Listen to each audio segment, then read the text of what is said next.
Moscow, June 22nd, 1941. 3:15 a.m. The sun has not yet risen. The city sleeps.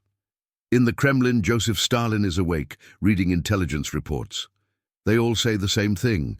German forces are massing on the Soviet border.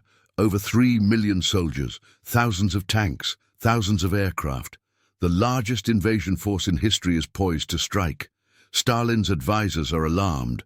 They urge him to mobilize. They warn that war is imminent, but Stalin dismisses them. He believes Hitler will not attack. Not yet. Germany and the Soviet Union signed a non-aggression pact in 1939. They divided Poland between them. They trade oil, grain, and raw materials. Hitler is still fighting Britain. He would not be foolish enough to open a second front. Stalin is certain of it. At 3:15 a.m., the first German artillery shells fall on Soviet positions along a front stretching from the Baltic Sea to the Black Sea. Operation Barbarossa has begun. 3 million German soldiers cross the border. The largest invasion in history is underway. Stalin, when he finally accepts the truth, is paralyzed. For 11 days, he does not appear in public. He retreats to his dacha, unable to comprehend how he could have been so wrong. By the time he recovers and takes command, the Red Army has suffered catastrophic losses. Entire armies are encircled. Millions of soldiers are killed or captured. The Germans advance hundreds of miles. Within months, they reach the outskirts of Moscow. The invasion of the Soviet Union was Hitler's greatest gamble. And ultimately, it was his greatest mistake. Germany became locked in a war of attrition it could not win. The vastness of Russia, the severity of the winter, and the determination of the Soviet people ground down the Wehrmacht. By 1945, the Red Army reached Berlin. Hitler committed suicide. Germany was destroyed. But what if it had never happened? What if Hitler had not invaded the Soviet Union in June 1941? What if Germany had focused all its strength on defeating Britain, securing the Mediterranean, and consolidating its control over Europe? What if the Nazi-Soviet pact had held? This is not an absurd question. The decision to invade the Soviet Union was controversial within the German High Command. Many generals warned that Germany could not fight a two-front war. They argued that Britain must be defeated first, but Hitler was obsessed with destroying the Soviet Union. He believed it was Germany's destiny to conquer the East, to seize Lebensraum, living space, for the German people, and to annihilate Bolshevism. But Hitler was not invincible. His decisions were not inevitable. He could have been persuaded. He could have delayed. He could have chosen differently. So let us imagine that in June 1941, Hitler does not invade the Soviet Union. Let us imagine that Germany turns its full attention to Britain and the Mediterranean. Let us imagine that the Nazi-Soviet pact remains intact, that Germany and the Soviet Union continue to cooperate, and that the Eastern Front never opens. What would have happened? Would Germany have won the war? Would Britain have been defeated? Would the Soviet Union have attacked Germany eventually? Would the United States have stayed out of the war? Let us imagine the world that would have been. To understand why Hitler invaded the Soviet Union, we must first understand what he believed. Adolf Hitler's worldview was shaped by 3 core ideas: racial supremacy, Lebensraum, and anti-communism. He believed that the German people were a superior race destined to rule Europe. He believed that Germany needed vast territories in the East, Poland, Ukraine, Russia, to provide food, resources, and living space for future generations. And he believed that Bolshevism, embodied by the Soviet Union, was a Jewish conspiracy that had to be destroyed. Hitler laid out these ideas in his book Mein Kampf, written in 1924. The conquest of the Soviet Union was not an opportunistic decision made in 1940 or 1941. It was his life's mission. Everything Germany did between 1933 and 1941, rearmament, The annexation of Austria and Czechoslovakia, the invasion of Poland, the defeat of France, was preparation for the war in the East. The Nazi-Soviet Pact, signed in August 1939, was never meant to be permanent. It was a tactical arrangement. Hitler needed to neutralize the Soviet Union while he dealt with Poland, France, and Britain. Stalin, for his part, knew that war with Germany was inevitable, but he wanted to delay it as long as possible, to buy time to rebuild the Red Army after the purges of the 1930s. By the summer of 1940, Hitler had achieved stunning victories. Poland was conquered, France had surrendered, British forces had been driven from the continent. Only Britain remained, isolated and defiant. Hitler expected Britain to negotiate peace. When Churchill refused, Hitler ordered preparations for an invasion of Britain, Operation Sea Lion. But Sea Lion was never realistic. The German Navy was too weak to control the English Channel. The Luftwaffe failed to achieve air superiority in the Battle of Britain. By September 1940, Hitler postponed the invasion indefinitely. He turned his attention eastward. In December 1940, Hitler issued Directive No. 21, Operation Barbarossa. The invasion of the Soviet Union would begin in May 1941. The objective was to destroy the Red Army, occupy the Western Soviet Union up to a line from Archangel to Astrakhan, and turn the conquered territories into German colonies. Many German generals opposed the plan. They warned that Germany was not ready for a war on two fronts. They argued that Britain must be defeated first, that the Soviet Union was too large, that the Red Army was stronger than intelligence estimated. But Hitler overruled them. He believed the Soviet Union was a rotten structure that would collapse with one blow. He believed the war would be over by winter. He was wrong, and that mistake cost Germany the war. But what if Hitler had listened to his generals? What if he had decided to defeat Britain first? What if he had delayed or cancelled the invasion of the Soviet Union? Imagine that in December 1940, Hitler issues a different directive. Instead of Operation Barbarossa, he orders a Mediterranean strategy. Germany will focus on defeating Britain by cutting off its access to the Middle East, the Suez Canal, and the oil fields of the Persian Gulf. This strategy was advocated by several German commanders, most notably Admiral Erich Raeder and Field Marshal Erwin Rommel. They argued that Britain's weakness was its dependence on overseas empire. If Germany could sever Britain's supply lines, capture Egypt, and threaten India, Britain would be forced to negotiate peace. In this scenario, Germany reinforces Rommel's Africa Corps. Instead of the 2 divisions Rommel received historically, he gets 5 or 6. German forces in North Africa are strengthened with additional tanks, artillery, and air support. At the same time, Germany launches an offensive through Turkey and the Caucasus, threatening Soviet oil fields at Baku and British positions in Iraq and Iran. By mid-1941, Rommel's reinforced Africa Corps breaks through British defences in North Africa. By the end of 1941, German forces capture Cairo and the Suez Canal. British forces retreat into Palestine. The Mediterranean becomes a German lake. At the same time, Germany pressures Turkey to join the Axis or allow German forces to cross Turkish territory. Turkey, seeing German successes and fearing invasion, agrees. German forces move through Turkey into Syria and Iraq. British forces in the Middle East are overwhelmed. By early 1942, Germany controls the oil fields of Iraq and Iran. The lifeline to British India is cut. In Britain, the situation is desperate. The Battle of the Atlantic is intensifying. German U-boats are sinking hundreds of thousands of tons of shipping every month. British imports of food, oil, and raw materials are declining.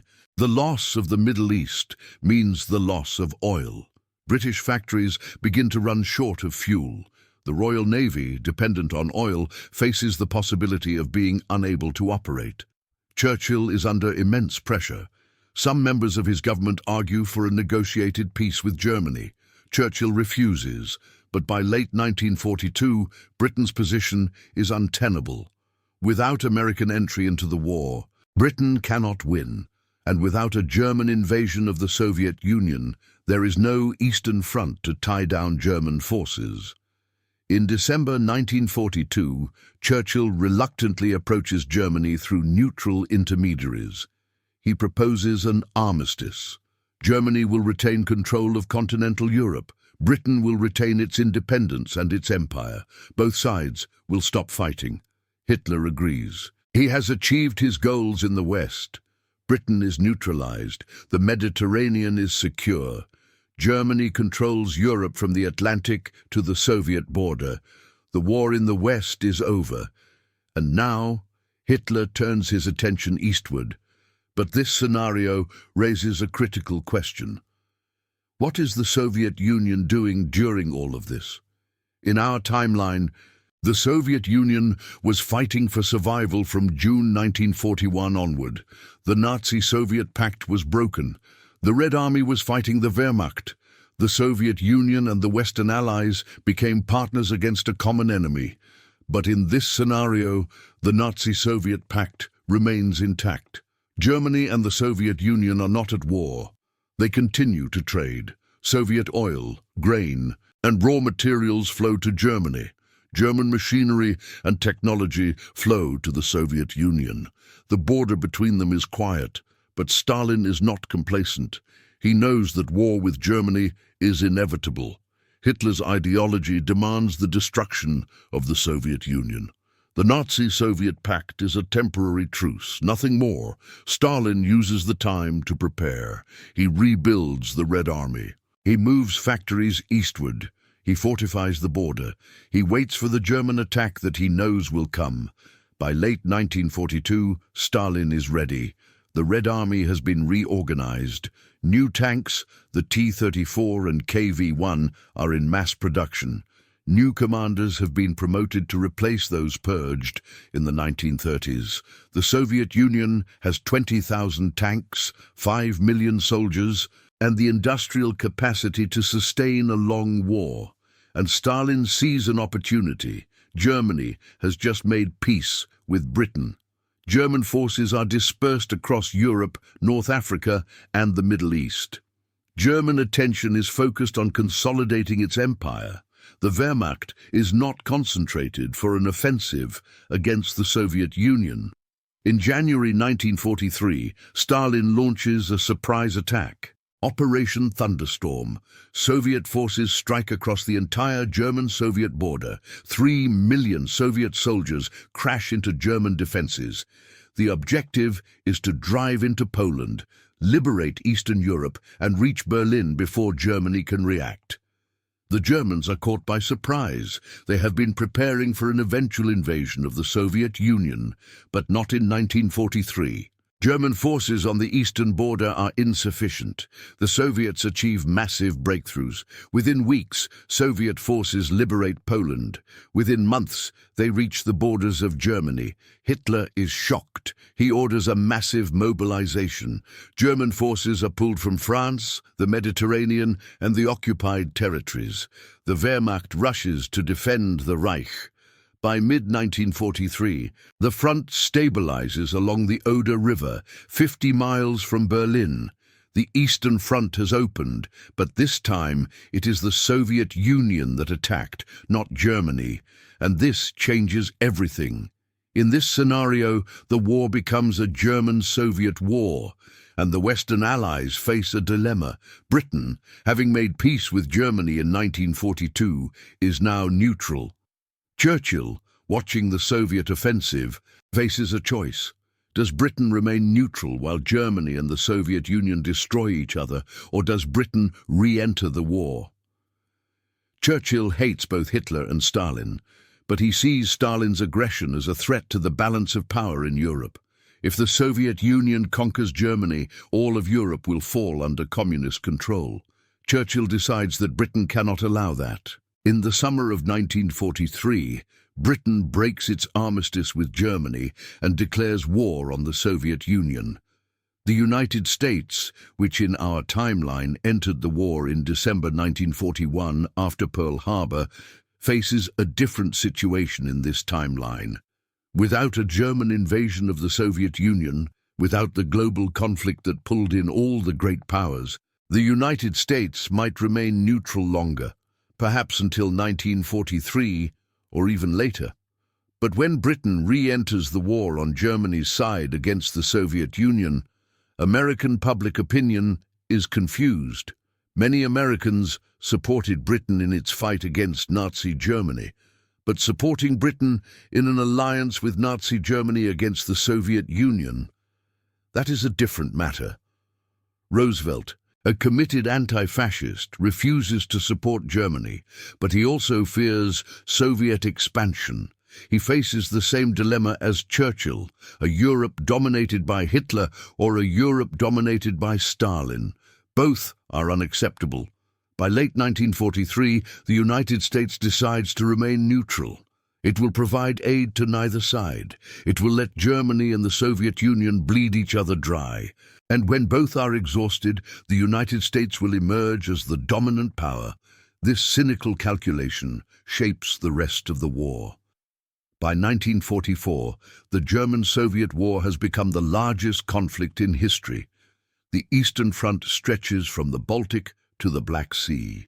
Millions of soldiers are engaged. Tens of thousands of tanks clash in massive battles. Cities are destroyed. The death toll is staggering. The Soviets have numerical superiority, but the Germans have better tactics, better coordination, and the advantage of fighting on their own territory. The Red Army advances, but slowly. Every mile is contested. German counterattacks throw the Soviets back. The front moves back and forth. Neither side can achieve a decisive breakthrough. By the end of 1944, Soviet forces have reached eastern Germany, but they are exhausted. Supply lines are overstretched. Casualties are immense. Stalin commits more divisions, more tanks, more resources, but the Germans hold. In 1945, the war continues.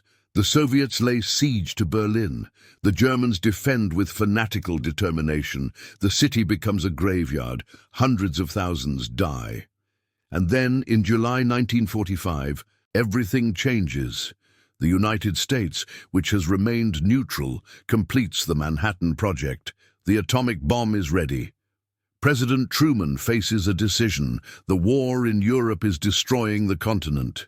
Millions are dying. The Soviet Union and Germany are locked in mutual annihilation. The United States has the power to end the war. But how?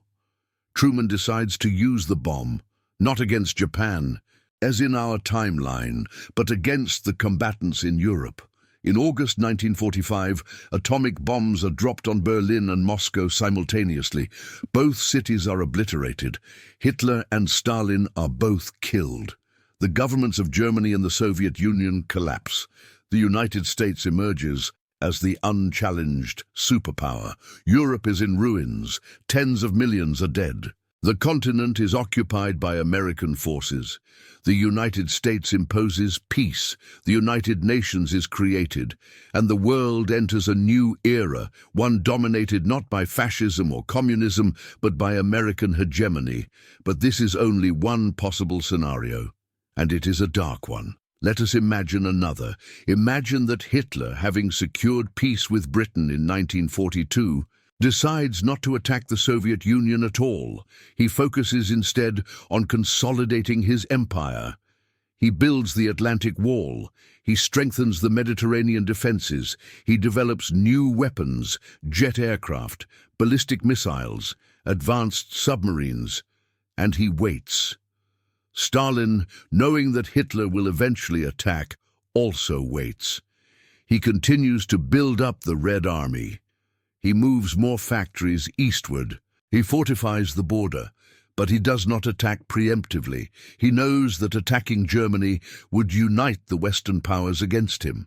By 1945, Europe is divided into three spheres. Germany controls Western and Central Europe. The Soviet Union controls Eastern Europe and the Caucasus. Britain and the United States control the seas and remain neutral. This is a Cold War, but one that begins in 1945 instead of 1947, and it is a three-way Cold War, with Nazi Germany surviving alongside the Soviet Union and the Western democracies. Over the following decades, this Cold War shapes the world. Germany develops nuclear weapons. So does the Soviet Union. So does the United States. The threat of nuclear annihilation prevents direct conflict. But proxy wars are fought in Asia, Africa, and the Middle East. The Holocaust continues. Without the defeat of Nazi Germany, the extermination of the Jews is never stopped. By the end of the war, 6 million Jews have been murdered. But in this timeline, without a Soviet invasion, without Allied liberation, the death toll might be even higher. The concentration camps continue operating.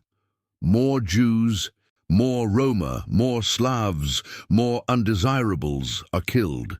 In the Soviet Union, Stalin's tyranny continues.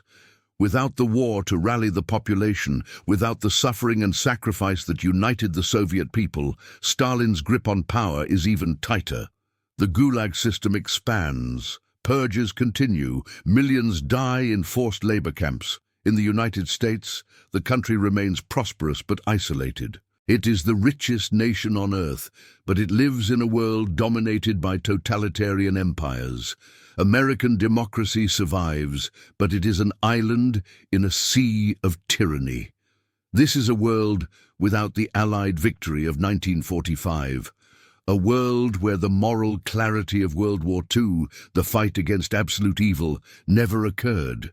A world where fascism and communism both survived, opposed, but not defeated. A world fundamentally darker, more brutal, and more terrifying than the one we know. So what if Germany had never invaded the Soviet Union in June 1941? The most likely outcome is that Germany would have eventually attacked anyway, perhaps in 1942 or 1943 or 1944. Hitler's ideology demanded it. The invasion was not a tactical decision made in 1941. It was the central goal of Nazi Germany's existence. Delaying it might have changed the timing, but not the fact. But the delay would have mattered. A Germany that defeated Britain first, that secured the Mediterranean, that consolidated its empire, would have been stronger when it finally turned east. The war with the Soviet Union would have been even more devastating. And the outcome would have been uncertain. Alternatively, if Stalin attacked first, seizing the opportunity while Germany was distracted in the West, the war would have been reversed. Instead of Germany invading the Soviet Union would have invaded Germany. And the Western powers would have faced the nightmare scenario of choosing between supporting Nazi Germany against Soviet aggression or allowing Europe to fall under communist control. Either way, the result would have been catastrophic. Tens of millions would still have died. Europe would still have been destroyed. The moral landscape of the war would have been even more complicated. In the end, the invasion of the Soviet Union in June 1941 was Hitler's greatest mistake. It opened a second front Germany could not sustain. It turned the Soviet Union from a neutral power into an implacable enemy. It ensured that Germany would eventually be crushed between the Red Army in the east and the Western Allies advancing from the west. But paradoxically, the invasion was also the key to Allied victory. Without the Eastern Front, Germany could have concentrated its full strength in the West and the Mediterranean. Britain might have been forced to negotiate. The United States might have stayed neutral longer.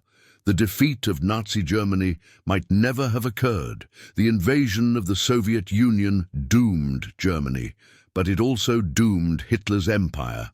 And in the terrible arithmetic of World War II, that was a price the world could not afford not to pay. Imagine if it had never happened. Imagine a Europe where Germany and the Soviet Union coexisted uneasily, building up their strength, preparing for the inevitable war, or worse, cooperating to dominate the continent. Imagine the Holocaust continuing unchecked. Imagine Stalin's terror expanding. Imagine a world without the Allied victory, without the liberation of the camps, without the defeat of fascism, and then understand why, for all its horror, for all its suffering, the invasion of the Soviet Union in June 1941 was a turning point.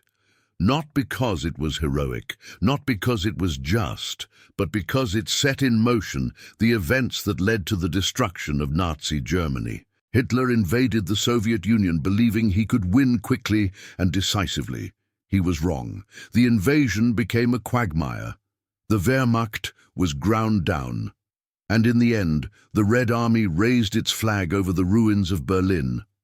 If Hitler had never invaded, that flag might never have flown over Berlin, but another flag, perhaps the swastika, perhaps the hammer and sickle, would have flown over all of Europe, and the world would have been immeasurably darker.